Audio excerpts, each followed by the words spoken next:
শিমের বিচি দিয়ে রুই মাছ বা মাগুর মাছের তরকারি কিন্তু আমার ছোটবেলা থেকেই পছন্দ। আসসালামু আলাইকুম এভরিওয়ান, কেমন আছেন সবাই? আশা করছি যে যেখানে আছেন ভালো আছেন, সুস্থ আছেন। তো লাস্ট উইকে আমি গিয়েছিলাম একটা বাংলা বাজারে, সেখান থেকে আমি মৃগেল মাছ কিনেছিলাম। ওরা আমাকে সাজেস্ট করেছিল এবারে মৃগেল মাছটা অনেক ভালো, তো ওদের কথা অনুযায়ী মৃগেল মাছ নিয়েছিলাম। তো ঘটনা যেটা হলো, ওরা দুইটা প্যাকেট করে দিয়েছিল, মানে পেটির অংশ আর গাদার অংশগুলো ছিল। আমি সেটা খেয়াল করতে পারিনি। আজকে আমি যেই প্যাকেটটা বের করেছি শুধু পেটির অংশ ছিল।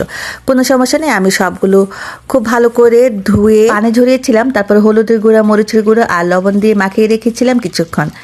তারপর আমি গরম তেলের মধ্যে ঠিক এইভাবে ভাজি করে নিয়েছিলাম। তো ভাজি করার পরে সবগুলো রান্না করব না, কিছু মাছ ভাজি আমি ফ্রোজেন করে রাখবো যাতে আমার পরবর্তী কাজের সময় সুবিধা হয়।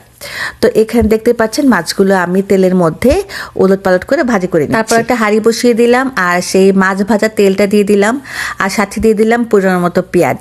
তো পেঁয়াজটা একটু নাড়াচাড়া করার পরে আমি দিয়ে দিলাম অল্প একটু আদা বাটা, অল্প একটু রসুন বাটা। অনেকে কিন্তু বড় মাছের ক্ষেত্রে আদা রসুনটা ব্যবহার করেন না, তবে অল্প একটু ব্যবহার করেছিলাম যেহেতু ফ্রোজেন ছিল মাছটা। এরপর দিয়ে দিয়েছিলাম পরিমাণ মতো মশলা। 1 চা চামচ গিয়েছিল মরিচ, আধা চা চামচ গিয়েছিল হলুদ, আর আধা চা চামচ করেছিল ধনিয়ার গুঁড়া আর জিরার গুঁড়া, পরিমাণ মতো লবণ। তারপর অল্প একটু পানি দিয়ে ভালো করে কষিয়ে নিয়েছিলাম, আর সেই সাথে দেখতে পাচ্ছেন দিয়ে দিয়েছি অল্প একটু আলু। আলুগুলো আমি একটু কিউব করে কেটে দিয়েছিলাম। তো আলুগুলো যখন একটু কষানো হয়ে গিয়েছিল, তার সাথে দিয়ে দিলাম ফ্রোজেন করে রাখা সেই সিমের বিচিগুলা। সিমের বিচিগুলা এখানে এইভাবে ফ্রোজেন পাওয়া যায়, যার কারণে আমাদের এক্সট্রা কষ্ট করতে হয় না। সিমের বিচি বাছা বা ভিজিয়ে রাখা যে ঝামেলাটা, সেটা করতে হয় না। তো সিমের বিচিগুলো এখানে আমরা সুন্দর করে কষিয়ে নিলাম। তো ভালো করে কষিয়ে নেওয়ার পরে আমি যে কয়টা মাছ রান্না করব সেই কয়টা মাছে এখানে দিয়ে দিলাম। বাকি মাছগুলো কিন্তু আমি ফ্রোজেন করে রেখেছি। নেক্সট টাইমে যখন দরকার হবে তখন আমি ফ্রিজ থেকে নামিয়ে সরাসরি রান্না করে ফেলতে পারবো, ভাজাভাজির আর ঝামেলা রইল না। তো এখানে মাছগুলো সুন্দর করে সেট করে দিলাম। তারপর অল্প একটু পানি দিয়ে আমি মাছগুলোকে ঢেকে দিব।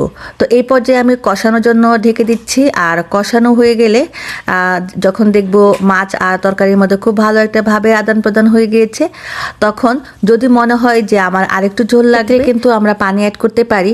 আমার বাসায় যেহেতু ঝোলটা একটু বেশি লাগে, তাই আমি আবার পানি অ্যাড করে আবার একটা বলক নিয়ে আসলাম।